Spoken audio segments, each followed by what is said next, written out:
ni kwamba hata ukiwa ndani ya nyumba yako hivi, lazima ujue ni sauti gani ya huyo anayegonga, ni sauti ya nani. Yaani kama mtu kama anagonga, unajua hii ni sauti ya jirani yule wa pili, si ndio? Unajua hii ni sauti ya jirani yule wa tatu. Unajua huyu ni huyu hapa. Yaani maana unajua sauti, si ndio? Kwa hiyo kujua sauti, ndivyo ninavyokuambia, inatakiwa ujue sauti kwamba hii ni sauti ya Mungu, hii ni sauti ya shetani. Nataka nikufungue masikio ujue sauti. Haleluya. Usijue sauti. Katikati ya maisha ya mwanadamu kuna sauti nyingi. Sasa katika sauti zilizopo nitakujua kutofautisha sauti. Hii ni sauti ya nani inayoniongoza saa hii? Ni sauti ya nani? Haleluya. Amen. Haleluya. Amen. Haleluya. Amen. Nataka Mungu afungue masikio yako ya ndani. Unajua kuna watu wanaishi katika utakatifu lakini hasikii. Yaani hawezi kusema nimesikia Mungu amesema, kwa sababu hajui kutofautisha sauti. Na Mungu hamsemeshi kwa sababu hana haja ya kufunguliwa sikio la ndani. Leo hii tunafungua sikio la ndani, yaani usijue sauti. Ukishafunguliwa sikio la ndani, ukienda kuomba utaleta majibu ya nimesikia Mungu amesema, nimesikia Bwana amesema. Ukiwa unaomba maombi lakini huna kutuambia Mungu kasema, ni kwamba kuomba kwako ni bure. Ni usemi kwamba nimeona katika maono. Hilo la kuona sitafundisha leo. Ni jinsi gani upate kuanza kuona. Haleluya. Leo nataka nicheze na sikio lako. Haleluya. Ili upate kujua. Sitaki kufundisha mbwembwe za serikali za watu walioshindwa. Nafundisha neno la watu walio na nia ya kwenda mbinguni, la watu walio na nia mahali walipo. Ukienda kuomba mlimani rudi na majibu ya nimesikia Mungu kasema. Ukikaa kwenye kachumba chako tusikie neno nimesikia Bwana amesema. Ukienda mahali tusikie neno nimesikia. Amen, amen. Haleluya. Kwa hiyo unaomba maombi yako, unaenda tu kuomba. Sasa tumetoka kwenye maombi bwana. Yaani usiishie hapo, tumetoka kwenye maombi. Sema tumetoka kwenye maombi muda wa siku 3. Lakini katika maombi nimesikia Bwana amesema juu ya familia yangu. Nimesikia Bwana amesema juu ya huduma yangu. Nimesikia Bwana amesema juu ya hili kanisa. Amesema jambo moja, mbili, tatu tunazungumza. Nimesikia. Haleluya. Sio tunaenda kwenye maombi. Sio hata tunakuwa na maombi.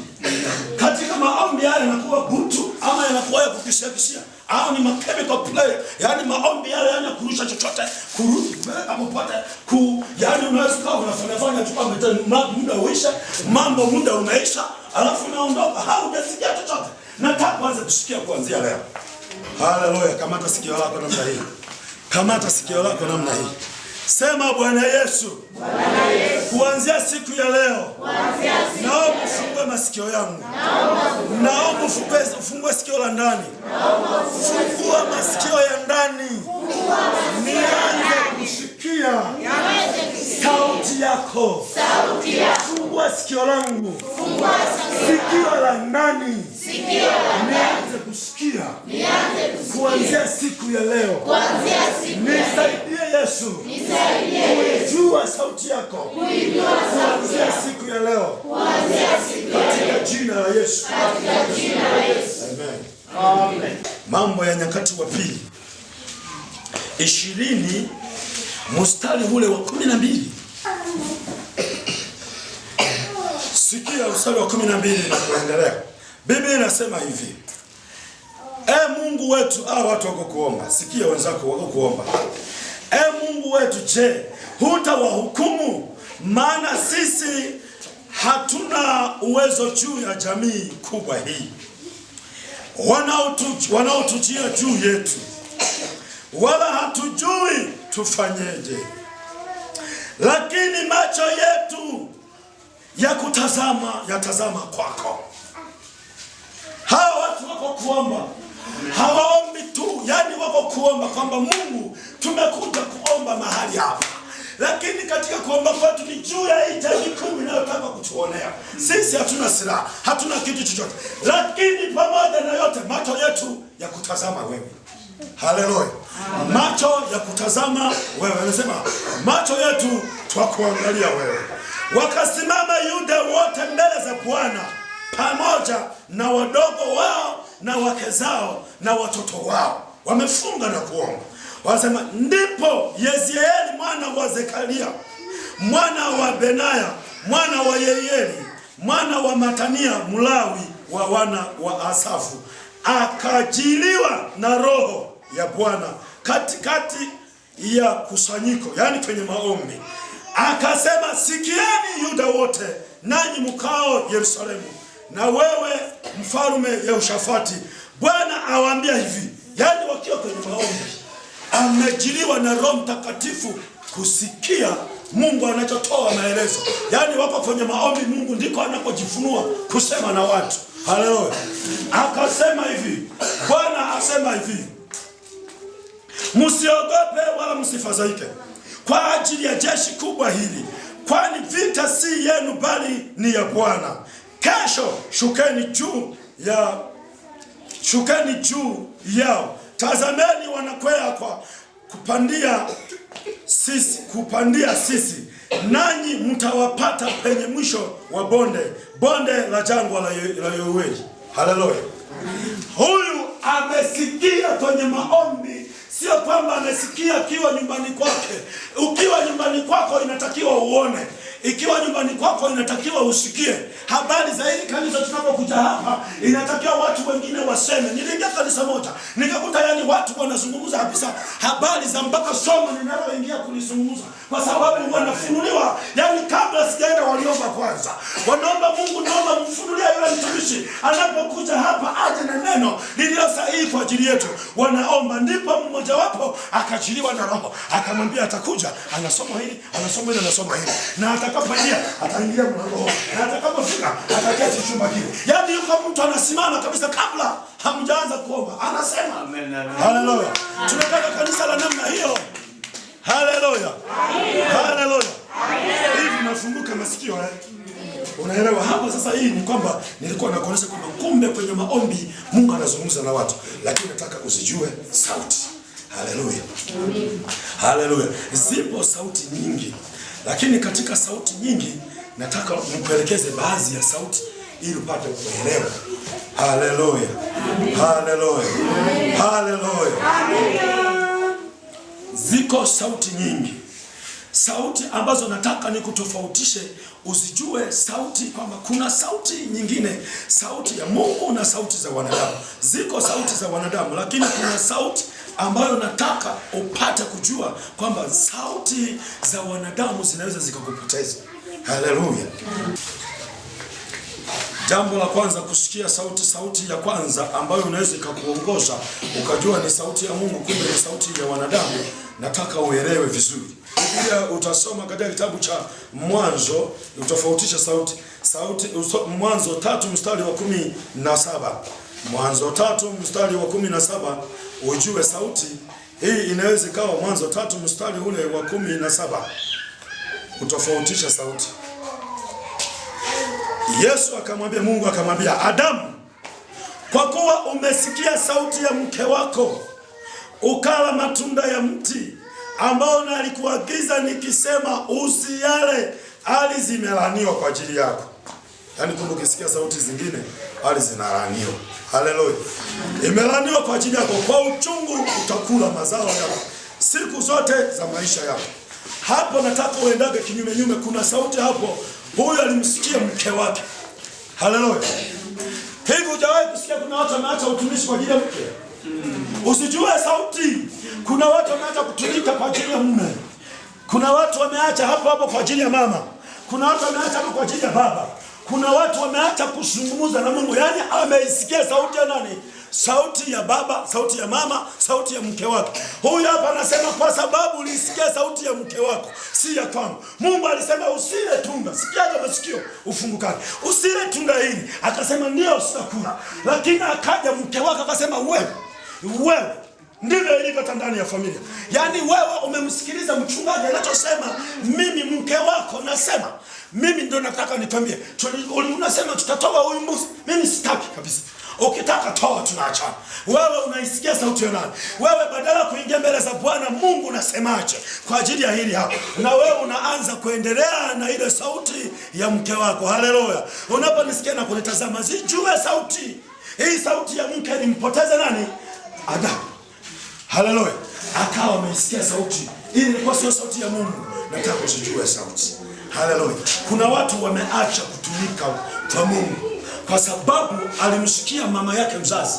Mwingine hatunaye yote humu ndani alimsikiliza mke wake. Mwingine alimsikiliza mume wake. Walipokuwa wanasikilizana ndani, akasikia sauti ya mke mpaka sasa hayumo humu ndani. Na haendelee, si sauti ya kumtumikia Mungu tu, hata huko kazini, kwa sababu ulimsikia mke wako, kazi hauna. Kwa sababu ulimsikia mke wako, biashara hauna. Kwa sababu ulimsikia mume wako, biashara hauna. Lakini ukikaa kwamba Mungu, hii ni sauti ya mume wangu, nimesikia inayosikika voice hii, lakini nataka sauti ya kwako. Hiyo sauti ya kwako kinithibitisha hii kazi naanza ama sianzi. Haleluya. Haleluya. Ndio mwingine anaenda tu kwa sababu sauti ni sauti tu yoyote. Bwana, nenda kujumwaga mipunga huko. Nenda wenzao wanaenda kujumua. Na yeye anaenda kujumua, anarudi na hasara. Nini? Alisikia sauti ya mwanadamu wala sio sauti ya Mungu. Haleluya. Mtu yeyote akisikia sauti ya Mungu, usije ukajaribu kushindana na mtu anayesikia sauti ya Mungu. Jambo lake linakuja na nguvu za Mungu. Kwa hiyo anapokuja na nguvu za Mungu, anaweza kufanya jambo lolote maadamu ni sauti ya Bwana imefanya. Yaani mtumishi wa Mungu alipokuwa Musa anasikia sauti ya Mungu kuongoza wana wa Israeli, alikuwa anamsikia Mungu anachosema, kwa sababu alikuwa anatega sikio. Asiposikia anakwenda anasema, Mungu, mbona umenyamaza? Kundi hili zima ulionipa, mbona mbingu zimenyamaza? Sisikii sauti yako wala sioni. Maana kwa kwenda sijui hata majina yao. Kwa hiyo nataka sauti yako niongoze. Nifanyeje? Alipokuta mambo magumu, anakwenda mlimani anasema, nataka kuzungumza, nimekuja kuzungumza na wewe. Anatega sikio. Mungu anashuka mlimani, anazungumza naye, anasema, Musa, nimekuja kukusikia. Nenda wana wa Israeli waongoze na hizi sheria. Hawa watu ni wagumu kuelewa. Haziko sheria hawataweza. Andika, chukua mbao. Anachukua mbao. Anazungumza naye mlimani. Kwenye maombi anazungumza naye. Haleluya. Haleluya. Usinikage masikio, ndivyo ndio kufungua masikio. Usije kaenda kuomba na teremka, hautasikia sauti ya Mungu. Haleluya. Ndio maana mtumishi wa Mungu alikuwa Elia, aliomba siku ya kwanza hajaona majibu. Siku ya pili mwezi ukakatika. Aliomba mwaka mwingine ukakatika. Yaani unatafuta majibu. Wewe unateremka tu, hata majibu hujasikia, unateremka. Funguka masikio. Sema, funguka masikio yangu kuanzia leo. Funguka masikio yangu kuanzia leo. Funguka masikio ya watoto wangu kuanzia leo. Funguka masikio ya watoto wangu kuanzia leo. Funguka masikio ya wazee wa kanisa kuanzia leo.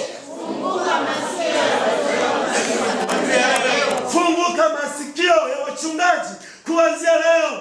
Funguka masikio ya wachungaji kuanzia leo. Kwa jina la Yesu. Kwa jina la Yesu. Mungu tunaomba utende. Mungu tunaomba utende. Sawa sawa na neno lako. Sawa sawa na neno lako. Kwa jina la Yesu. Kwa jina la Yesu. Anaomba mwaka wa 3, unasikia sauti? Yaani anaomba tu. Hakuishia sio miaka 3 kamili. Miaka 3 na siku nyingine alikuwa anaendelea kuomba. Ndipo akasikia sauti ndani yake. Haleluya. Yaani ndani yake anaomba. Ndipo anapomtuma mfanyakazi wake Gehazi, anasema, nenda kachungulie. Yaani ndani anaona wingu wingu la mvua liko kama kiganja cha mkono. Ndivyo Biblia inasema. Akaona ndani yake.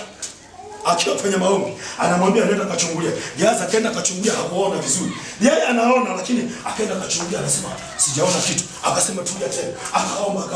Akasema nenda kachungulia tena. Anaenda kachungulia, anasema sijaona maana bado.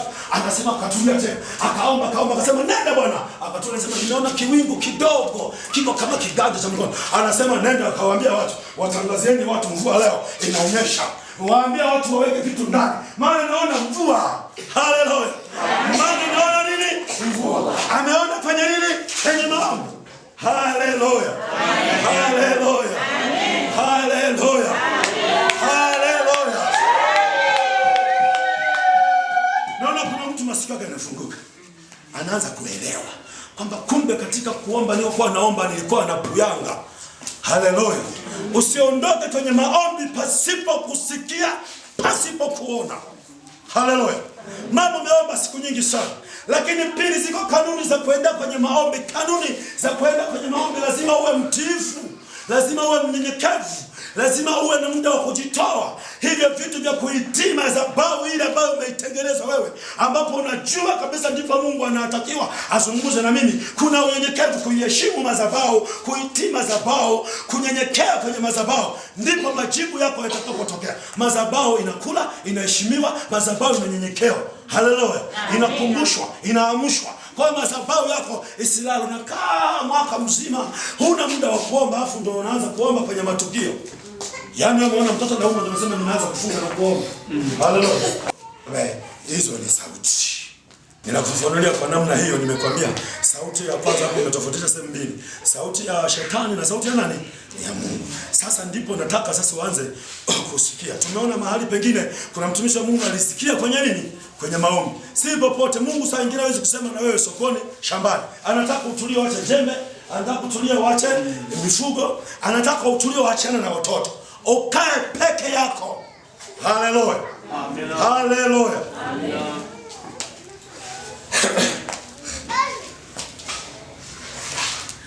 Sauti ya watu.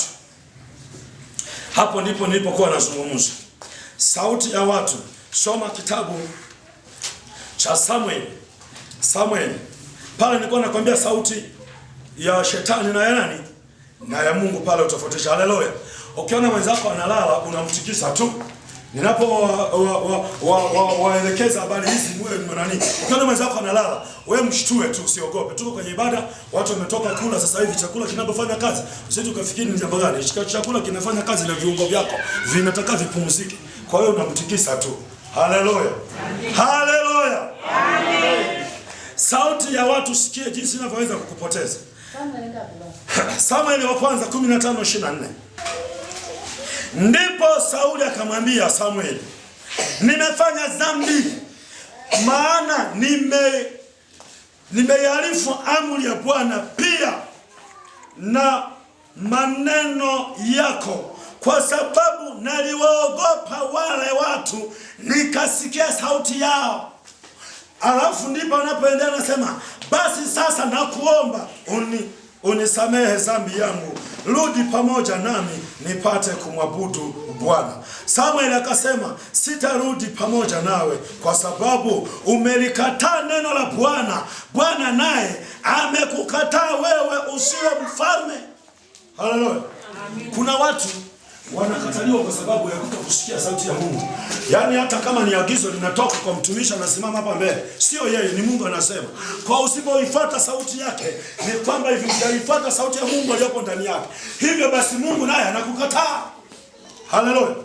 Kwa hiyo huyu hapa unaona Sauli anaenda kwa Samueli, anamwambia Samueli, nimekosa mbele za Bwana kwa sababu naliwasikia watu badala ya kumsikia Mungu aliyesema ndani yako. Hivyo ninaona hata ninapotaka jambo nakataliwa kila mahali. Nakataliwa kila mahali kwa sababu ya kutokusikia kwangu. Nimekuja lakini anasema hivi, Bwana naye amesha kukataa kwa sababu nilisema hukunisikia. Nilisema hukunisikia kwamba Mungu amesema ndani yangu. Haleluya. Kwa hiyo hii sauti aliwasikia watu. Kwa hiyo hapo unaweza kaandika sauti za watu ili uelewe kwamba kumbe kuna sauti za watu. Haleluya. Haleluya. Sauti za watu. Unaona hata Herode alipokuwa akikataa kwamba jamani, huyu Yesu mimi Bwana sioni kosa lake. Mimi kabisa nashuhudia ndani yangu, Mungu ananiambia huyu mtu sioni kosa lake. Biblia inasema sauti za watu zikamzidi jinsi alivyozidiwa na sauti za nini? Za watu. Wakawa wanasema hasurubiwe huyo. Asiposurubiwe sisi tunalala kwako. Yaani utatuona leo. Tulete tuwe na makosa sio na makosa. Damu yake hiyo juu yetu. Yaani wamejitoa. Nini? Sauti za watu zikazidi. Kwa hiyo uelewe kwamba ukikaa mahali ujue kutofautisha kwamba hapa hizi ni sauti za watu. Mungu naomba usimame na mimi. Hizi ni sauti za watu. Sisi zikafanya watoto wangu wakapotea. Hizi ni sauti za watu. Biashara yangu sije ikapotea. Hizi ni sauti za watu. Huduma yangu nisije nikatwaa. Haleluya. Kwa zijue sauti. Haleluya. Haleluya. Ni hatari sana kama unamtumikia Mungu usisijue sauti. Ukikaa mahali popote unapoingia, yaani mtu anayezijua sauti, anajua sauti hata yanayempokea ni sauti ya nani. Haleluya. Hata anayekupokea unajua ni sauti ya nani ndani yake. Hata mtu anayekushindikiza unajua ni sauti ya nani ndani yake. Hata mtu unayeagana naye unajua kuaga huku sio sauti ya Mungu, ni sauti ya shetani ndani yake. Yaani unakuwa unaelewa. Haleluya. Hata mtu unayesafiri naye kwenye chombo unajua huyu mtu niliyekaa naye ni sauti ya nani. Haleluya. Nini? Zijue sauti. Usije ukaingia kwenye mitego kwa sababu ya kuto kuzijua sauti. Ukizijua sauti hii ni ya nani, utaelewa safari yako ina uhakika, kwa sababu mnajua hii sauti ya mtu niliyekaa naye ni sauti ya shetani. Hii sauti ya mtu niliyekaa naye ni sauti ya Mungu. Hii sauti ya mtu niliyekaa naye ni mtu anayemtafuta Mungu lakini hajafikia viwango fulani. Hii ni sauti ya mtu mwenye shauku ya kumtafuta Bwana. Hii ni sauti ya mtu aliye na lengo fulani. Hii ni sauti ya mtu aliye na nia fulani. Haleluya. Haleluya. Naona kuna mtu anafunguka. Kwa usiende kwenye maombi karudi hivi alafu unatuambia nilikuwa kwenye maombi. Kwa hiyo sisi hatutakuelewa kuanzia leo. Kama utatoka kwenye maombi hutatuambia ulichotoka nacho. Haleluya. Na ni lazima uwe na agenda si unapoenda kwenye maombi. Ile agenda umeiweka mezani. Hao wenzetu tunaona walikuwa na agenda kwa sababu walikuwa hawana silaha. Wakiwa wana silaha wanasema hatuna silaha. Tutafanyaje tukiwa tuna silaha? Watu wanakuja wana mabomu, wanakuja wana mabunduki, wanakuja wana maguruneti, wanakuja wana pingu, wanakuja wana vitu, wana farasi. Sisi tunatembea kwa mguu. Hawa watu tunafanyaje? Walipeleka mbele za Bwana. Bwana, sisi vitu hatuna, lakini sisi macho yetu tukuangalia wewe. Hebu simama pigane nao. Tuambie hawa watu tutawapiga kwa namna gani? Ndipo anapoinuka anasema, shukeni pangeni watu wanaoweza kupiga kwa ustadi vinanda.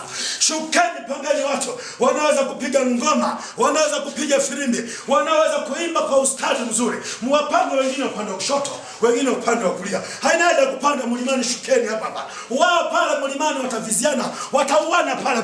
Ilikuwa sio jambo rahisi. Mtu anamwambia jamani, naomba tupange waimbaji upande wa kushoto, tupange waimbaji upande wa kulia, tupange waimbaji upande huu. Alafu hapa ndipo tuanze kuimba na kusifu. Ilikuwa sio jambo rahisi kama leo hii dunia iliyojaa watu wenye kiburi. Wasingeweza kuelewa. Lakini kuna mtu anaelewa mahali hapo. Wasingeweza kuelewa. Mungu alituambia acha jambo hili nipigane. Acha niachie uwanja wangu. Huyo anayeshindana na wewe nitasimama mimi. Wewe usitafute pesa hata kama mahakamani nitafanyaje mimi sina pesa. Anakwambia yeye atakuwa hakimu wa kweli. Wako simama atakupigania atakutetea.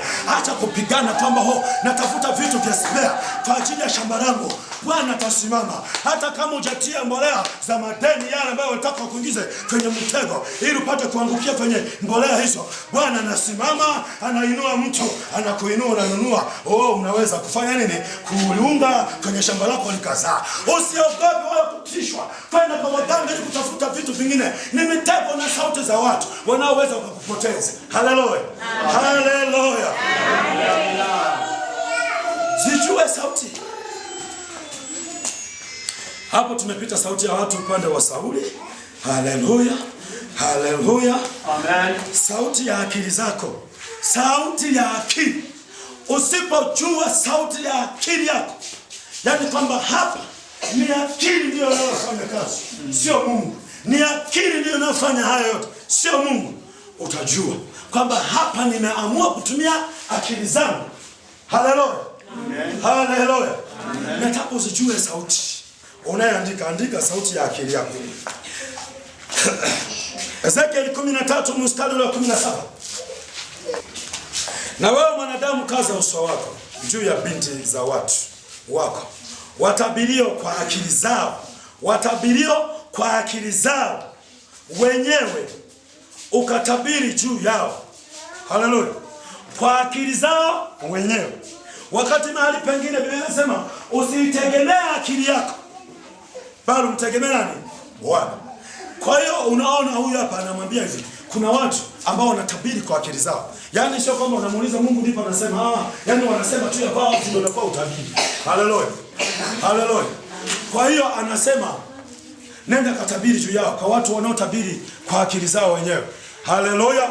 Kwa hiyo akili yako Ukienda kwenye maombi, nenda kataka kujua Mungu anasema nini. Sio ushuke na akili zako ukatuongoza na akili zako. Hata akili inaweza kukaa. Kuna watu wanatumia akili kwenye baraza. Yaani akili sio Mungu. Kwa hiyo anataka muifuate akili yake ndio muendeshe kanisa. Anataka mtumie akili yake ndio muendeshe kikundi. Anataka mtumie akili yake ndio muendeshe. Yaani akili.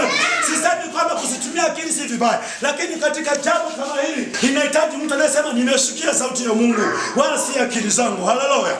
Alina muda. Kuna watu hana muda hata wa maombi. Unanisikia na kunitazama, lakini wanaongoza kanisa. Unaongozaje? Huna muda wa maombi. Kanisa ni la Mungu. Wanaongozwa na Roho ndio wana wa Mungu. Anahitaji watu wanaoongoza kanisa kwa Roho. Anahitaji watu wanaoponya watu kwa Roho. Anahitaji watu wanaoliongoza kundi kwa Roho, sio kwa akili zake.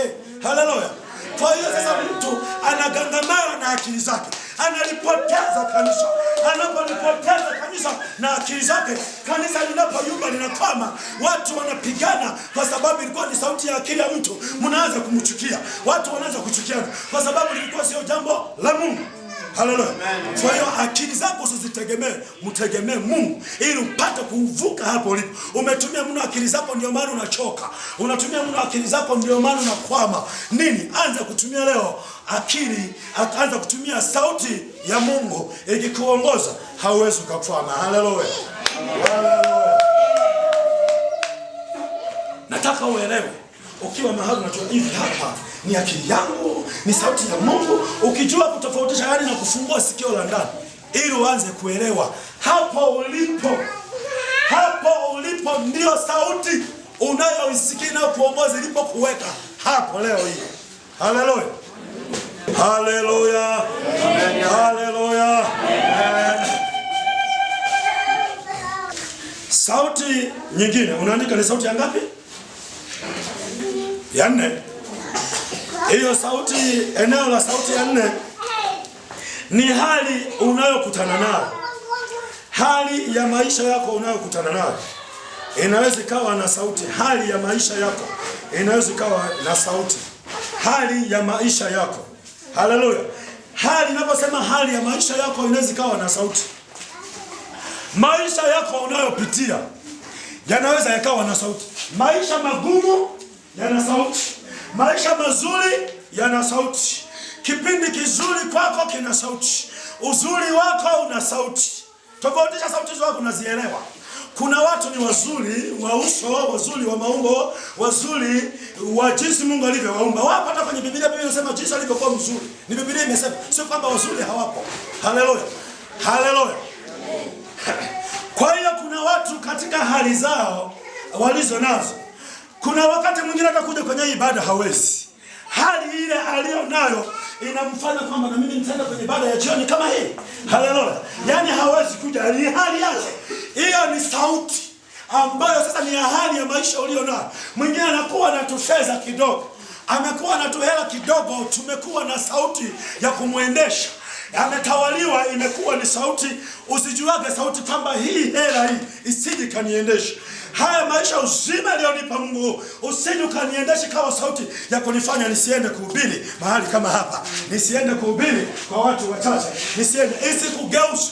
Hali ya maisha unayokutana nayo isikufanye ubadilike kumtumikia Mungu. Haleluya. Haleluya. Haleluya.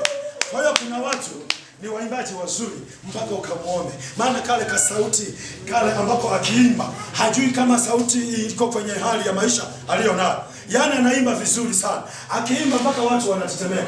Lakini ile hali ya maisha yake kwamba kwa sababu anaimba vizuri, anaanza kulinga na kujidai mpaka umfuate. Wewe unaimba na kutazama hali huko uliko. Na umeanza kuimba sasa hivi kwa fedha. Yaani unataka hali hiyo itaua kipaji ulicho nacho. Kwa nini? Maana unataka kuimba mpaka fedha. Kuna watumishi wengine mpaka waelewane wanasema, "Ninataka kuja huko mbele, nitumie $3 kabisa kwenye simu. Niione kabisa. Nataka nikwambie ndicho kinachoua hiyo nguvu ya Mungu ndani yako." Hawezi kaimba watu wakafunguliwa. Hawezi kaimba watu kufunga kukatoka. Maana ndani yako umebeba kitu kingine. Hali ya sauti ya kitu kilichobebeshwa na Mungu kuwaponya watu haukitumii vizuri. Nini? Kwa sababu haujajua sauti ya kukuongoza. Mtu anayejua sauti yuko tayari kuingia gharama kwa ajili ya mtu mmoja hakapata kufunguliwa. Paulo alikuwa tayari kufa na kupoteza maisha. Paulo alikuwa tayari kufa na kupoteza kupoteza maisha. Hali iliyokuwa nakutana nayo, alienda mbele za Bwana kumwambia Mungu, nifanye kitu gani? Nataka nifuke Makedonia. Makedonia nao kuna watu wanalia. Niende kwa namna gani? Kitu ndani yangu naona kipo cha kuwaponya. Kitu ndani yangu naona kipo cha kuponya mji huu. Mungu natuambia nifanye kitu gani nifike mahali pale. Ndio maana mnaona leo tuko hapa. Sijalishi kuna watu watatu ama wanne. Najua kuna mtu anavuka. Najua kuna mtu anaponywa. Najua kuna mtu anapenda. Haleluya, haleluya. Nini? Paulo hakuhesabu vitu hali aliyokutana nayo. Paulo gerezani alihubiri Injili. Paulo kwenye viboko anasema moja mnakaba mnanipiga viboko, lakini nawaambia mwaminini Yesu Kristo. Huyu ninayemhubiri ya kwamba ndiye wa milele na milele. Alikufa kafufuka, sijawahi kuona tangu nimezaliwa. Peke yake ndiye niliona anahubiri. Yuko mahakamani kabisa. Amefungwa, anasema jieleze Paulo kwa liwali. Anasema pamoja na kwamba niko mahali hapa. Liwali anakuambia ukisoma katika kitabu cha Matendo ya Mitume 16, unajikuta ni Paulo anamhubiria mtu. Anakwambia mtumishi, hata wewe tu nakwambia mwamini Yesu Kristo. Huyu ambaye wananipiga kwa ajili yake. Ila kifungo hiki ambacho niko tayari kufa kwa ajili yake kisiwahusu. Isipokuwa kumwamini mwaminini tu. Ila kifo peke yake kiwaepuke. Haleluya, haleluya. Anasikia sauti ya Mungu. Hali aliyokutana nayo haikumbadilisha.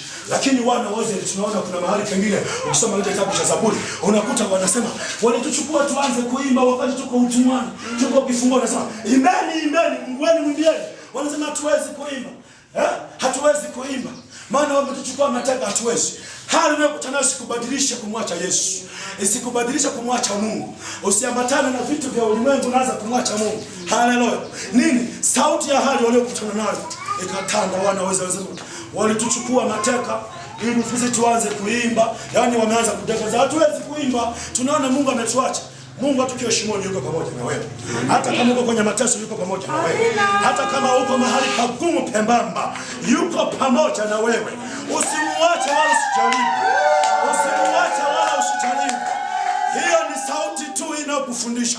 Magonjwa yana sauti. Usisikie sauti ya magonjwa. Msikie Bwana wa majeshi kwamba Mungu katika pita la magonjwa ninafanya kitu gani. Sikia Mungu anachosema, atakuelekeza kwa upole, utavuka mahali hapo ulipo. Haleluya. Haleluya. Waamuzi 6 mstari wa 12 mpaka 16. Mahali hapa ni pazuri kama nini, lakini sasa hatuna namna. Nitakaporudi ndipo tutakapofanya vitu. Hatuwezi kufanya vitu vingi sana. Haya tunayofanya ni mengi sana. Haleluya. Nikuwa makini na kwanza kuyatendea kazi. Haleluya. Haleluya. Waamuzi 6. Waamuzi 6. Mstari wa 12 mpaka ule mstari wa 16. Sikia, nataka nisome haya ili upate kuelewa. Maana ndio kazi Bwana amenituma hapa. Malaika wa Bwana akamtokea akamwambia, Bwana yu pamoja nawe, shujaa. Gideon akamwambia, Bwana wangu, ikiwa Bwana yu pamoja nasi, mbona mambo haya yote yametupata? Yako wapi matendo yake ya ajabu waliotuhadithia baba zetu wakisema, je, siye Bwana aliyetuleta huku kutoka Misri? Ila wewe sasa umetutupa, naye ametutia katika mikono ya Midiani. Bwana akamtazama akasema, enenda kwa uwezo wako huu ukawaokoe Israeli na mkono wa Midian. Je, si mimi ninayekutuma? Mungu anasema, akamwambia, Bwana, nitawaokoa Israeli kwa jinsi gani? Yuko kuzungumza na Bwana. Tazama, jamaa zangu ndio walio maskini sana katika Manase yote, na mimi ndimi niliye mdogo katika nyumba ya baba yangu Manase. Bwana akamwambia hivi, hakika nitakuwa pamoja na wewe, nao utawapiga wa Midiani kama mtu mmoja. Haleluya. Mungu anazungumza na yeye. Lakini anamwambia, wewe shujaa, inuka ukaokoe wana wa Israeli. Anasema hapana, siwezi. Hali ile ya utumwa, maana alikuwa, Biblia inasema alikuwa akifikisha nini? Ile ngano. Alikuwa akipepeta ngano, akitengeneza ngano, akizisindika, akifanya. Yuko utumwani amesindikwa. Yeye sasa pale akiwa yuko utumwani, Anasema hapana, hii hali hii wapi wewe, Mungu ametuacha. Mungu anasema na wewe anasema hapo hapo ulipo katika kanisa hili, wewe ni shujaa. Wewe ni shujaa, endelea kuzijua sauti za Mungu. Hii ni sauti ya Mungu, nakwambia wewe ni shujaa. Usiogope kanisa la Mungu mahali hapa. Popote unaponitazama wewe ni shujaa. Endelea kufanya hiyo kazi ya Mungu, wewe ni shujaa. Wewe ndiye unayetegemea kuokoa huo ukoo. Wewe ndiye unayetegemea kuokoa hiyo familia. Wewe ndiye unayetegemewa kulivusha kanisa. Wewe ni shujaa, Bwana anasema. Haleluya. Kwa hiyo hali yake akakutana nayo. Hali yake ile ya kufungwa, anasema hapana, mimi sio shujaa. Anasema wewe mwenyewe, mimi ninasema nenda kaokoe wana wa Israeli. Ndipo anabishana na Mungu. Haleluya. Haleluya. Kwa hiyo sauti ya maisha inazungumuza na ina sauti inapiga kelele kabisa. Anakwambia Bwana, fungua duka mahali hapa. Bwana ndiye aliyesema. Lakini wewe unajirudisha na sauti za watu na sauti ya kwako kwamba siwezi, maana ukoo wangu sijaona hata mmoja kama huyu Gideon anavyosema. Katika ukoo wangu mimi ndiye mdogo, alafu sisi ndio masikini. Yaani anajitetea. Haleluya. Haleluya. Nini? Anasikia sauti ya hali aliyo nayo. Hali ya maisha ya mtu maskini inaweza kawa inazungumzwa. Anaogopa kwenda kuanzisha jambo kwa sababu ana historia ya ukoo wake. Anaogopa kwenda kuanza jambo, kupeleka watoto shuleni. Anaogopa maana anaona kwenye ukoo hakuna hata mmoja aliyesomesha. Anaona kwenye familia hakuna hata mmoja anayeendelea kusoma. Hali ile inamfanya arudi nyuma, asimame. Huyo hapa anaambia wewe ni shujaa. Na mimi nakutamkia leo wewe ni shujaa. Na wewe unanitazama wewe ni shujaa. Wewe unanitazama wewe ni shujaa. Wewe unanisikiza wewe ni shujaa. Wewe ni shujaa, mtumishi wa Mungu nakwambia. Wewe ni shujaa mahali ulipo. Usijishusha chini, anza kubadilika ndani yako. Anza kubadilika, kusikia sauti na kuzijua kwamba hii sauti ya hali yangu, hata kama sijafuga hapo nje ng'ombe, sina hata mmoja, naona ng'ombe. Hata kama sina mashamba, naona mashamba yakistawi. Hata kama sina watoto, naona watoto. Hata kama sina mchumba, naona, kwa sababu ndani yangu ninaumba kitu kipya. Mimi ni shujaa. Usiogope. Hata kama uoni watoto unao. Hata kama uoni watu wa kukubeba, kukuvusha kwenda mahali, wewe unaga watu wapo. Haleluya, haleluya. Nini? Wewe usijishushe wala kukaa katika hali yako. Na wewe unayebadilika kutokana na utajiri Mungu anakupa, usibadilike. Hizo ni sauti ya fedha inakufanya watenge mpaka watu. Sauti ya fedha inakufanya utengane na watu. Yaani fedha inafanya uwe na sauti ambayo inakuwa na sauti na kuendesha. Badala ya kumsikiliza Mungu umeanza kujisikiliza fedha. Unasema hapa fedha tu ndio kila kitu. Nataka nikwambie aliye na Yesu ndio kila kitu. Aliye na Bwana wa majeshi ndio kila kitu. Hivyo vitu vyote vitabaki. Kama ulikuja peke yako, kwa nini kitu kiwe na sauti? Usimsikilize aliyemwambia mama yako, tega kaa na mume wako, utapata mtoto, tazaa mtoto wa kiume. Umezaliwa unaanza kusema fedha ndio kila kitu. Mama yako alikuzaa peke yako, ukuja na fedha. Fedha umezikuta hapo, leo zitabaki. Nataka nikwambie hivyo vitu visikubadilishe, vina sauti. Haleluya. Kwa hiyo fedha zinawafanya watu wengine hawezi kujichanganya na watu wengine, si ndio? Hata dukani paka atoka kusema wewe, wasanii ndio tunafanya. Fedha, nataka nikwambie hivi, fedha zitabaki. Wakati na majira vikifika, mabenki yatabaki. Wakati na majira vikifika, hizo kompyuta zitabaki. Wakati na majira vikifika, mashelfu na fedha zako na masafu, umetafuta masafu na makufuli ya kutumia remote ili kuzilinda fedha, Mungu hutamulinda, vitabaki. Saa ikifika na majira, vyote vitabaki. Siku ikifika kibamba, vyote vitabaki. Hawa wanawake wazuri watabaki. Hawa wanaume wazuri watabaki.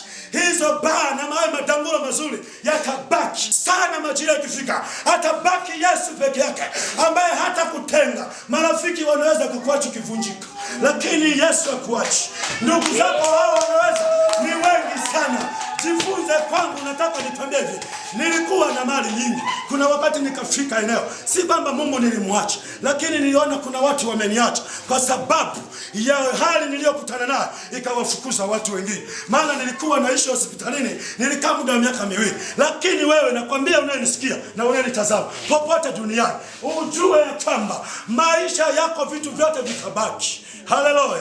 Haleluya. Nilipokaa marafiki wengi waliniacha. Nikasema niko darasani, nimeanza kusikia, nimeanza kuona. Kumbe kuna watu walikuwa marafiki kwa sababu ya fedha na uzima wangu nilio nao. Hawawezi kukaa na mimi nikiwa mzima. Nilipoanza kutembelea hayo magongo, natembea namna hii. Hakuna, wakaanza kukimbia. Atakuwa rafiki yangu kilema huyu, atakuwa rafiki yangu kilema huyu. Wakanikimbia. Marafiki wazee, rafiki yangu kilema huyu. Walibaki na mimi walio na Yesu. Wanaosema hatakiwa kilema nitakuwa naye. Hatakiwa kilema nitakuwa naye. Hatakiwa kilema nitakuwa naye. Haleluya, haleluya. Sasa nimesimama nakwambia habari za Bwana. Anza kusikia sauti ya Mungu. Mshikilie Yesu, fedha hazina nafasi. Mshikilie Yesu, hiyo hali unayokutana isije ikakubadilisha ukamwacha Yesu. Yesu hakuniacha hata nilipokuwa kitandani. Yesu hakuniacha hata nilipokuwa niko hospitalini. Yeye peke yake ndiye hakuniacha. Haleluya. Haleluya. Nataka nikwambie hali unayokutana nayo isikufanye ubadilike. Haleluya. Haleluya. Haleluya. Mtumishi wa Mungu, Bwana anapokuinua zidi kujinyenyekeza. Wewe mwimbaji, Bwana anapokuinua zidi kunyenyekea kwa Bwana. Wewe muombaji mwenzangu, wewe unayefanya kazi ya Bwana, katika kujinyenyekeza ndiko ziliko nguvu za Mungu. Nguvu za Mungu haziko katika vitu ulivyo navyo. Ndio maana nakwambia usije ukafikiri na kushambulia vitu unavyowauzia watu kwa ajili ya kuwavusha kwa imani. Hivyo vitu siku ya mwisho vitakuangamiza. Kila mmoja atatoa hesabu yake. Sikia sauti ya Bwana inasema, waaminisha watu neno la Mungu. Waaminisha watu kitu Mungu anasema. Waaminisha watu Biblia inachosema. Waaminisha watu Biblia inasema nini. Wape mafunuo kwenye Biblia. Ilikuwa ni wakati gani? Alikuwa anazungumza na nani? Ili usisimamie kuanza kuuza vitu. Watu wameanza kuuziwa vitu. Sauti ya Mungu ndani imepotea. Vitu vimetawala. Vitu vimetawala nini? Sauti za watu ya hali ya maisha imefanya watu waache kumsikia Mungu, wameanza kusikia vitu vya wanadamu. Haleluya, haleluya. Zijue sauti. Kuzijua sauti. Sauti ya Mungu inapokuongoza. Mtumishi wa Mungu Isaka akasema, sauti hii sio ya Yakobo. Sauti hii mikono hii, huyu ni Esau, ni Yakobo. Yaani mpaka sauti anaijua. Haleluya. Mungu anajua. Hata ukienda mbele zake anajua amekuja mwanao. Amen. Haleluya. Na wewe utajua sauti ya Mungu kienda kwenye maombi. Utajua sauti ya shetani. Haleluya. Haleluya, haleluya.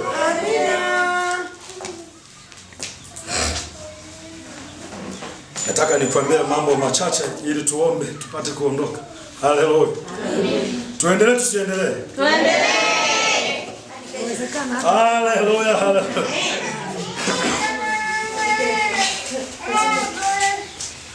Moyo wako, sauti ya moyo wako. Sauti ya moyo wako, yani achana na ile sauti. Hii sauti ya moyo wako mwenyewe. Yeremia 17 mstari wa 8 kama sikosa. Yeremia 17 mstari wa 8.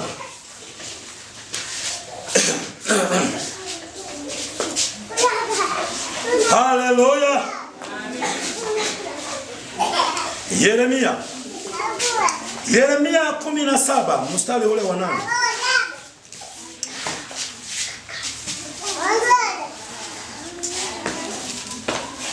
Yeremia 17 mstari ule wa 8. 17 mstari ule wa 8. Biblia inasema,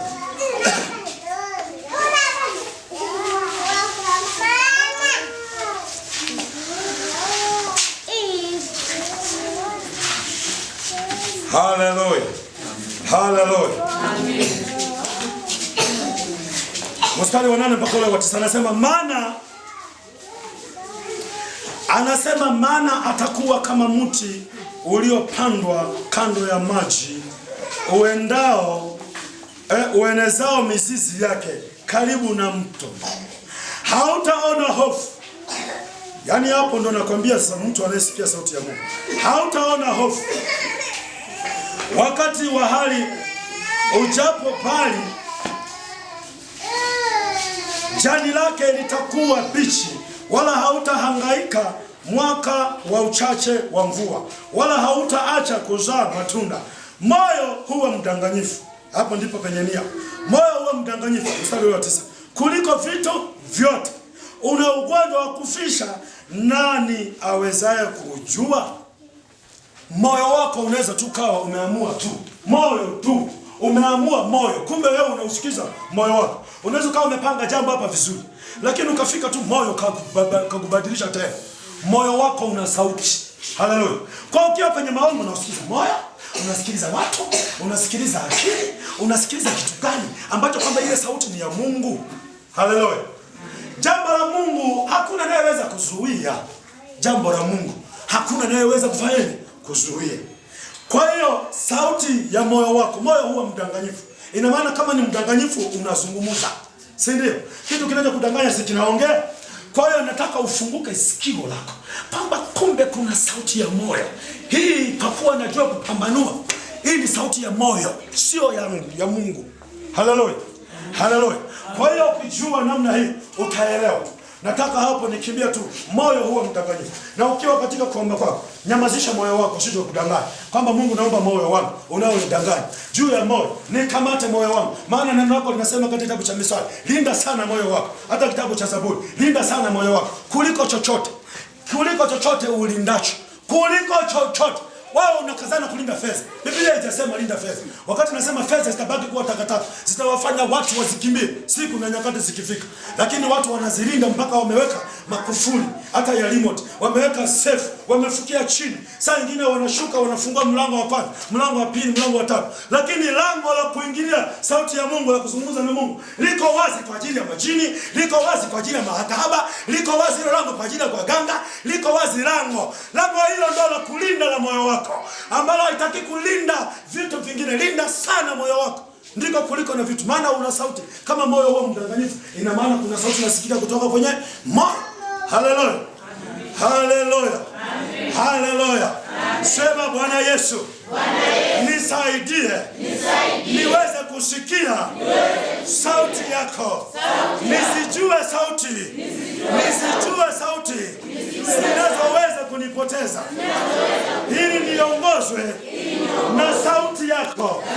Maisha yangu yote yaongozwe na wewe. Kwa damu ya Yesu. Sauti ya nia. Sauti ya nia, yani kuna nia ina sauti. Nia ina sauti. Nia ni sauti tosha. Biblia inasema katika kitabu cha Rut. Kitabu cha Rut. Mstari wa 18. Basi alipomwona kuwa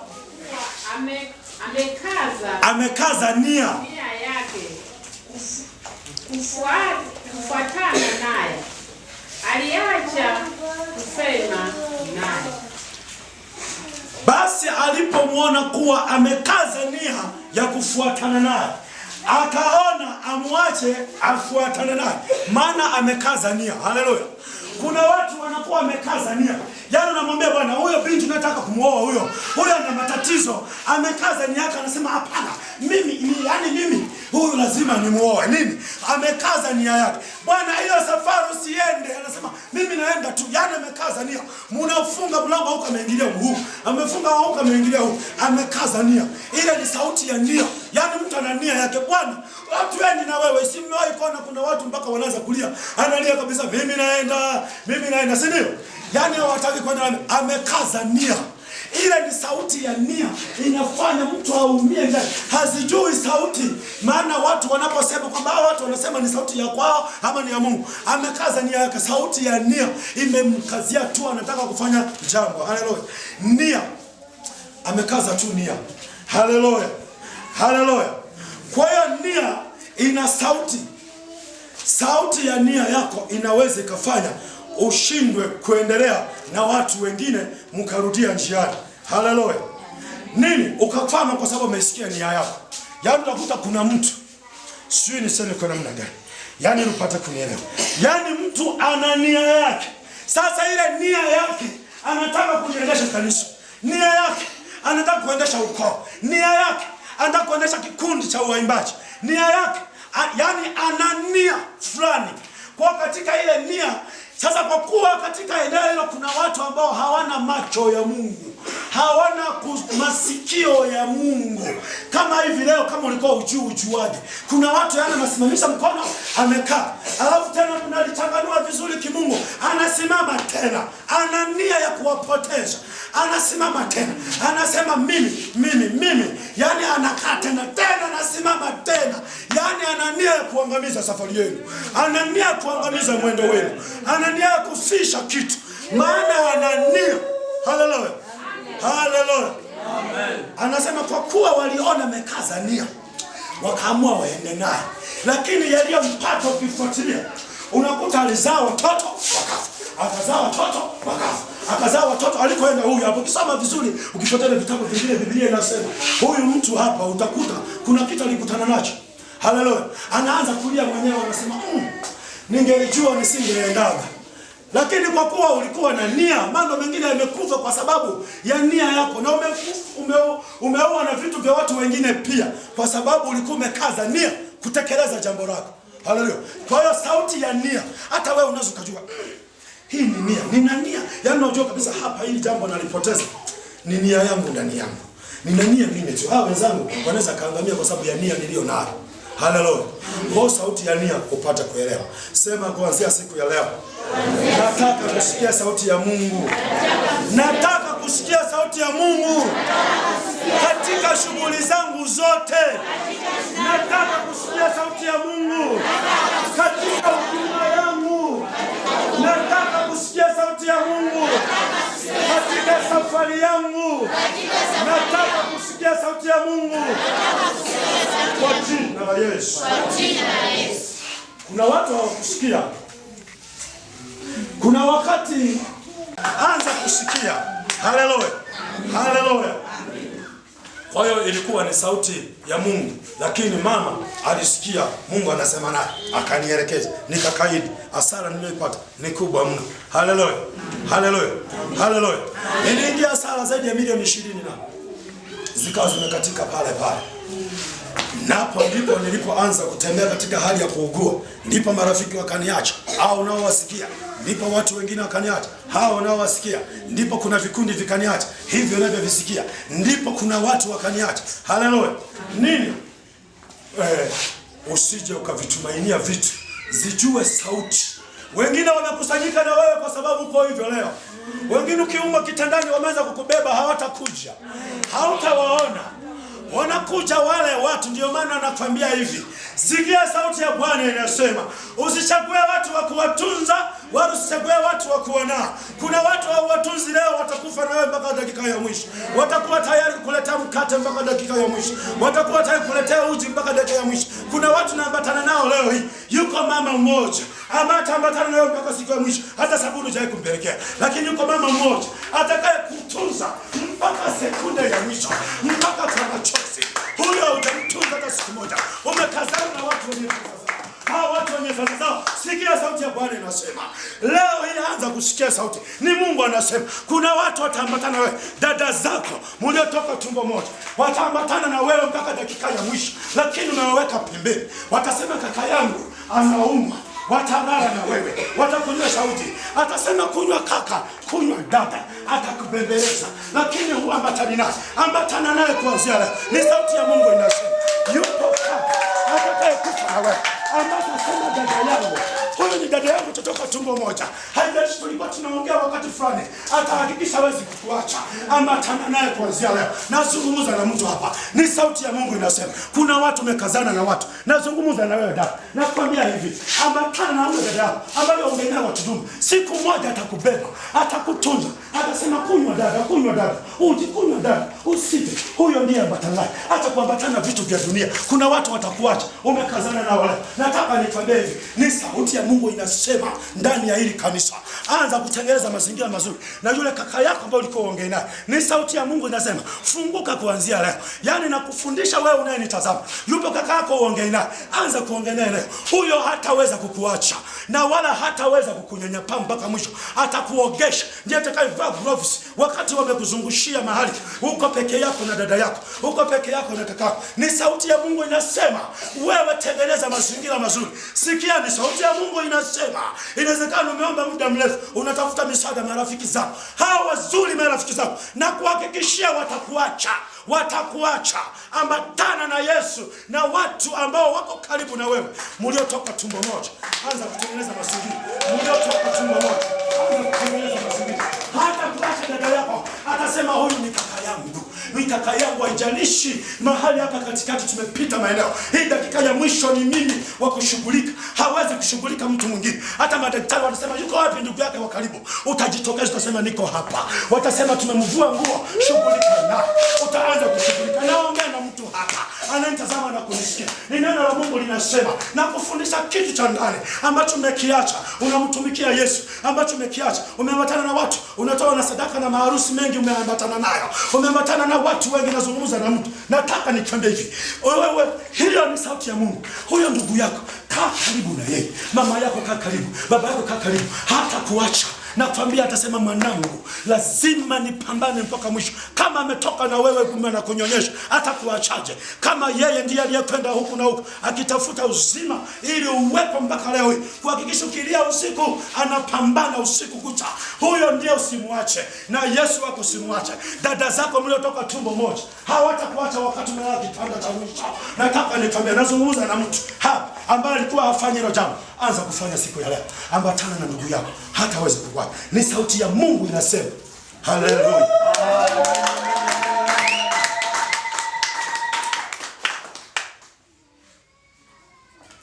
Haleluya. Amen. Inasema kuzijua sauti za Mungu. Kujua sauti ya Mungu. Utakapoijua sauti ya Mungu, sikia Bwana anasema. Yeremia 7 mstari wa 23. Mungu anasemaje?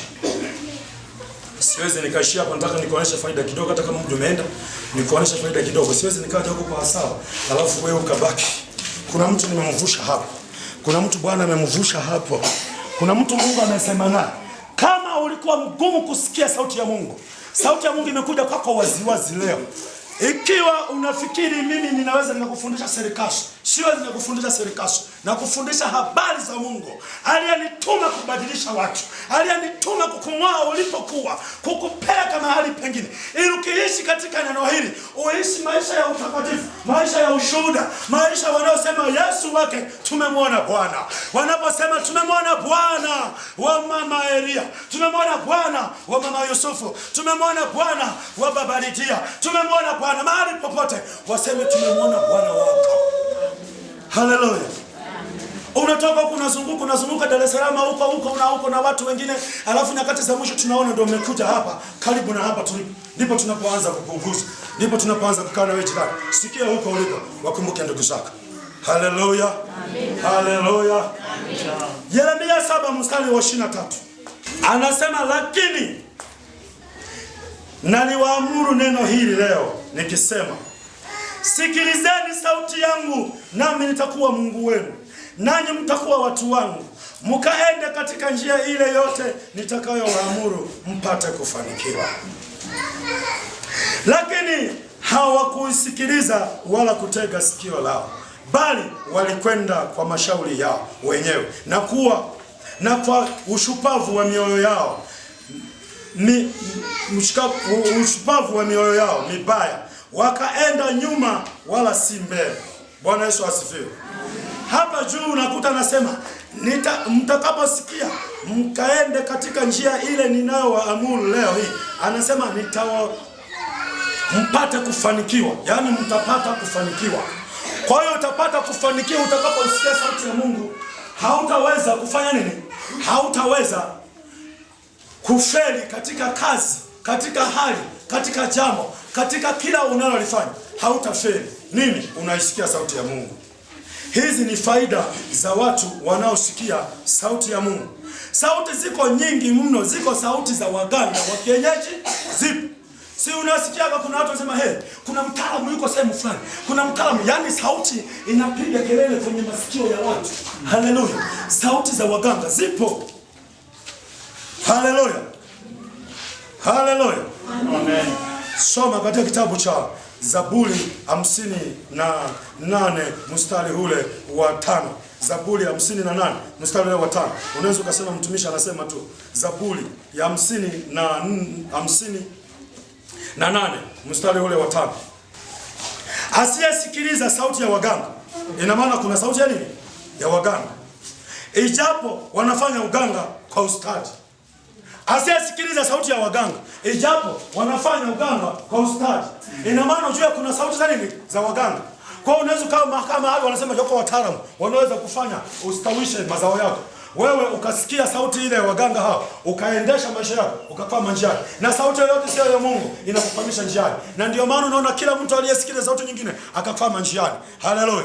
Yona aliposikia sauti ya Mungu, nenda kahubiri neno la Mungu kule Ninawi. Akaanza kwenda Tarshish. Alisikia sauti ya moyo wake, ukamdanganya. Akapanda meli ya kwenda Tarshish. Alipotaka kwenda Tarshish, akapata na mambo mabaya sana njiani. Usiende sauti nyingine unaposikia ya Mungu. Nimekwambia nenda katengeneze na ndugu zako wakatengeneze. Nimekwambia anza kumsikia Mungu, kaanze kusikia Mungu. Nimekwambia achana na vitu vingine, mlinde sana Yesu uliye naye ndani. Huyo ndiye mlinde, achana na vitu vingine. Haleluya, haleluya.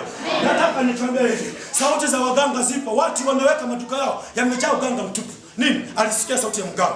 Kwa sababu hiyo aibu inamsubiri. Wewe unayenisikiza na kuzama, aibu inakusubiri. Unayenitazama, aibu inakusubiri kwa sababu waganga walizaliwa na waganga walitokana na Mungu mwenyewe. Aibu inakusubiri. Na kama uachana wao uganga na hao waganga, aibu inakusubiri. Utanitafuta, namba yangu inapita hapo chini. Utanitafuta ili tupate kuzungumza neno kwa uchache, kwa sababu umekaza nia yako na waganga. Umekaza moyo wako na nia yako kwa waganga. Achana na hao waganga na biashara yako. Achana na waganga na hiyo nyumba yako. Achana na waganga katika huduma hiyo. Unafanya uganga na huko unawapilia watu.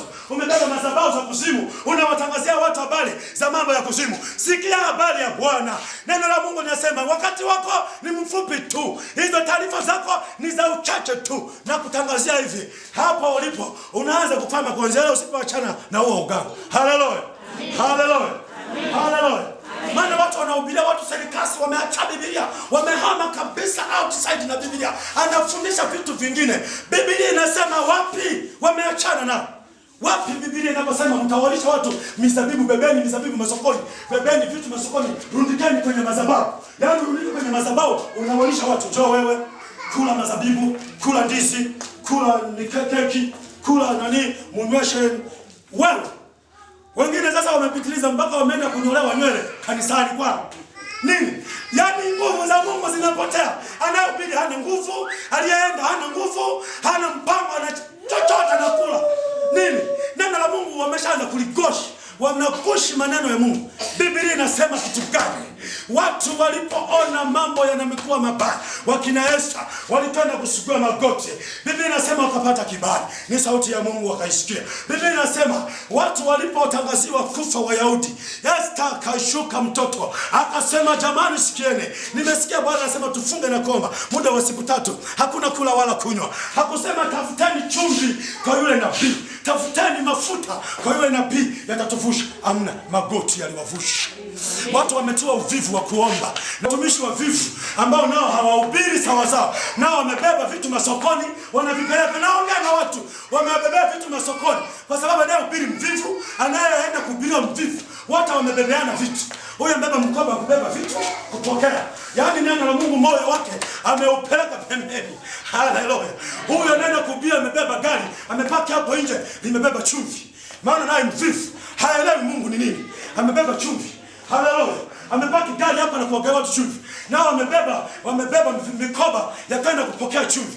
Neno la Mungu ndani halina nafasi. Naye anayehubiri neno la Mungu halipo ni kopo. Naye anayehubiriwa naye ni kopo. Amebeba mkoba apakie vitu.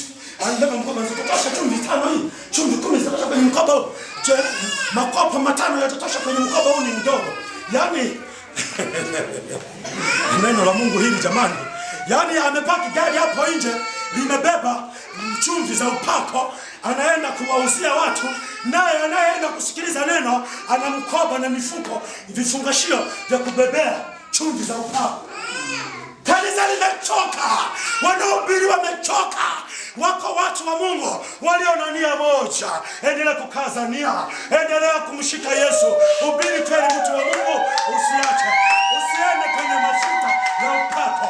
Usiende kwenye mafuta ya upako. Maana ziko sauti nyingi zipo kwenye mafuta. Hao achana nao, mshike Yesu. Ukipiga magoti, yeye anaingilia kati. Hata kama nyumba imefungwa, yeye anaingia tu. Hana haja ya kufunga, yeye anaingia tu. Hata kama ni Tunduma mgonjwa amelazwa, anaenda na mganga. Hata kama yuko Dar es Salaam, anaenda na mganga. Hata kama mtoto yuko shuleni, anasema sijaelewa siku ya leo, ukaenda mbele za Bwana, unapeleka mbele za Bwana. Bwana anatenda hata kama uko nyumbani. Nini? Hautatuma chumvi kwamba nalutuma kwenye gari la Ndenjera utapokea mafuta ya upako. Wewe. Sauti zimejaa kwenye vitu. Haleluya. Haleluya. Andika tu faida ya kusikia sauti. Nikutajie alafu tusimame tuombe, tuanze safari. Faida ya kusikia sauti. Andika hiyo, Yeremia ilikuwa ya kwanza. Kutoka 15 mstari wa 26. Hizo ni faida za kusikia. Anawaambia hivi. Akawaambia kwamba utaisikia sauti yangu kwa bidii ya Bwana Mungu wako na kuyafanya yaliyoelekea mbele zake na kutega masikio usikie maagizo yake na kuzishika amri zake. Mimi sitatia juu yako maradhi yoyote niliyowatia wa Misri, kwa kuwa mimi ndimi Bwana nikuponyaye maishani mwako. Haleluya. Hiyo ni faida. Faida nyingine ya pili ni Misali 4 mstari wa 10. Mwanangu, sikiliza na kuzipokea kauli zangu. Sikiliza, na miaka ya maisha yako itakuwa mingi utakaposikia sauti ya nani? Ya Mungu. Haleluya. Miaka yako itakuwa mingi. Ni faida ya kusikia sauti ya Mungu. Ndio maana kuna watumishi wa Mungu wengine ambao wanahubiri neno la Bwana, wanasikia Mungu. Yaani huwezi kusikia anaumwa, huwezi kusikia kuna mwaka hayupo, huwezi kusikia kila wakati unamwona yuko pale pale. Kila wakati unamwona yuko pale pale. Hata ukimtazama unakuta hazeeki wala haonekani kubadilika. Nini? Anasikia, yani miaka inaongezeka. Kuumwa kwake ni historia. Kuumwa hata watoto wake ni historia. Yaani yeye anapenda tu. Lakini Mungu anakuambia tu jambo la kufanya. Ni kusikia tu, hajasema omba sana. Anasema kusikia. Haleluya. Haleluya. Kwa hiyo nataka niko, hizo ni faida za kusikia sauti ya Mungu. Yeremia 11 mstari wa 4, hapo nafunga Biblia. Yeremia 11 mstari ule wa 4. Kumbukumbu la Torati 28 mstari wa 2. Anayeandika maombi yetu. Watajia na Yeremia hizo. Nini Yeremia? Yeremia sikuwatajia. Yeremia 7 mstari wa 23. Yeremia 7 mstari ule wa 23. Sasa sikia Bwana anasema hivi, mkitii na kusikia sauti ya Mungu mtakula mema ya nchi. Sasa ninachoombi langu, tunaomba roho ya utii. Tusikie katika maombi mtu anasema sikia, tutulie. Mungu anasema. Amen. Tunatulia, tunasikia Mungu alichosema. Tunaandika Mungu amesema. Na Mungu akisema hatukwani. Hata tukisema tunaenda kukopa simenti 20, tunaenda tu dukani, Bwana tumekuja Bwana tuzamie simenti 20. Hapo utamaliza sema watumishi wa Mungu sina haja. Chukueni tu, mtanipaga muda wote. Ni Bwana amesema. Haleluya. Kwa nini? Mungu asiposema mtababaika, wanasema yani hao wanakopa hao. Yani hao waona wanakuja hao utakuta kopa misumari. Hivi sio Bwana aliyesema. Bwana akisema ndio, hakuna wa kuzuia. Hujamaliza kusema anaibuka mtu wa kumalizia kukusemea vizuri. Hujamaliza kuandika anaibuka mtu wa kukuandikia vizuri. Hujamaliza kujieleza umemshika mtoto. Anasema bila shaka unataka kumwandikisha mtoto. Mlete, usihangaike. Kaa hapo, anachukua. Nini? Bwana yuko pamoja na wewe. Usikae tu mtumishi wa Mungu, lazima uwe tofauti. Wanapohangaika wa dunia, wewe unaonekana unapita. Unasema wanahangaika wao, mimi siwezi kuhangaika. Hata hapa wanashangaa unapita kwa sababu huko yuko Mungu ndani yako. Omba utii ndani yako. Unapoomba utii, siombe wewe, omba yeye na watoto wako. Ombeaga na mume wako waje mtiifu. Ombeaga na watoto wako waje watiifu. Ombeaga wazazi wako waje watiifu. Dada zako wale ambao wanasuguana na waume zao, ombeaga waje watiifu ndani ya ndoa zao. Ili ukiwa watiifu, kesho mtaenda kwenye kesi ya kusuluhisha kwa ajili ya kupoteza muda wenu. Maana shetani anakula muda kwa njia mbalimbali ili apate kuwafahamisha. Anakula muda wenu muende mahakamani. Anakula muda wenu waseme atakaa baba na bibi na babu, wale wananitu mwaita watunduma waje watukalishe. Wanakula muda wenu. Haujui ni kwa sababu ya kutokutii. Kumbe wewe ungeomba utiifu mahali hapa. Umejificha hapa, wao hawajui. Dada zako waweke madhabahuni hapa. Kwamba naomba utii ndani yao. Waweke madhabahuni watoto wako wale wanaosumbua. Hata kama sasa wako kule vilabuni, haijalishi wamekuja hawajaja, wewe umewaleta kwa imani. Sema Mungu, naomba utii ndani yao. Kwa ajili yao nimesimama. Omba Mungu utii kwa wale watoto ambao waelewelewe, ni wadogo lakini wameelewa watu wakubwa. Wewe omba utii ndani yao. Utakapoomba hii madhabahu ishughulike. Nami naomba madhabahu shughulika na watu hao. Haleluya. Haleluya. Inua mikono yako namna hii. Inua mikono yako namna hii. Sema Bwana Yesu, niko mbele zako. Nimesikia sauti zako. Nimesikia sauti yako. Nimejifunza sauti nyingi. Nimejifunza sauti nyingi. Nimegundua ipo sauti iliyokuwa inaniongoza maisha yangu haya. Kuanzia jioni ya leo, nakuomba Yesu, nakuomba Yesu, fungua sikio langu, fungua moyo wangu, fungua nafsi yangu, nifungue Yesu, nifungue Yesu, nianze kusikia, nianze kujua, nianze kuona, nianze kujua, nianze kujua sauti yako, naomba kujua sauti yako, nijue kwa upana, nijue kwa marefu, nijue kwa kina, nijue sauti yako, nijue sauti yako, nijue sauti yako, nijue sauti yako, fungua masikio yangu, fungua masikio yangu, yaliyokuwa yameziba, yaliyokuwa yameziba na vitu vingine vya udanganyifu. Kuanzia leo, fungua masikio yangu, fungua masikio yangu. Ninakuomba kuanzia leo nianze kutii sauti yako, maana nikitii sauti ya kwako nitakula mema ya nchi. Nisaidie Yesu, nitii sauti yako. Mimi na watoto wangu, mimi na familia yangu, mimi na ndoa yangu, mimi na wazazi wangu, mimi na ukoo wangu, tukitii sauti yako tutakula mema ya nchi. Tukitii sauti yako tutakula mema ya nchi. Mimi na kanisa langu, mimi na kanisa langu, mimi na kanisa langu, naomba kutii sauti ya kwako, sauti ya kwako. Roho Mtakatifu, Roho Mtakatifu, utukamate kuanzia leo. Kamata moyo wangu, kamata akili zangu, kamata mikono yangu, kamata kinywa changu, kamata masikio yangu, kamata moyo wangu, kamata akili zangu, kamata miguu yangu, kamata ndoto zangu, kamata ndoto zangu, kamata hisia zangu, kamata ufahamu wangu, kamata moyo wangu. Nakukabidhi wewe, nakukabidhi wewe. Nitii sauti yako, nitii sauti yako. Mimi na vitu vyangu vyote, mimi na vitu vyangu vyote nakukabidhi wewe. Damu yako ya agano, damu yako ya agano, ifungue milango, ifungue njia zilizokuwa zimefungwa kwa sababu ya kutokutii. Naomba kutii sauti yako.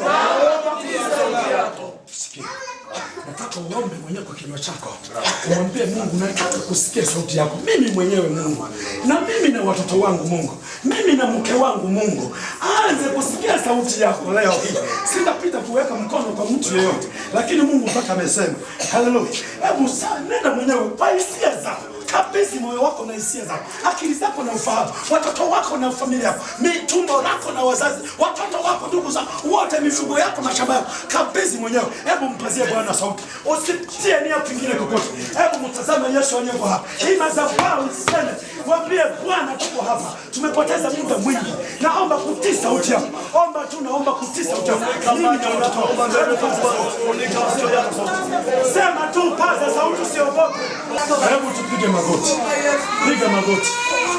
Piga magoti. Halafu kamata ardhi ya mji huu. Amen. Kamata ardhi ya mji huu. Kamata ardhi ya mji huu. Sema ewe ardhi. Sikia. Ewe ardhi. Sikia. Ikiwa kuna neno walilokutamkia ya kwamba hatutaongezeka. Ewe ardhi. Sikia. Anza kuongeza. Anza kupanuka. Anza kuongeza. Tunafuta yale maneno waliotamka, maneno ya kufeli, maneno ya kutokuongezeka. Vitu vyovyote walivyofukia kwenye hii ardhi siku ya leo, vitu vyote kama vilikuwa hai vife kuanzia sasa. Kufa kuanzia sasa. Damu ya Yesu ya uhai. Damu ya Yesu ya uzima. Inayoondoa laana. Ewe ardhi sikia. Laana yoyote waliotamka kwenye hii ardhi tunaifuta kwa damu. Majibu yetu yaliyokwamishwa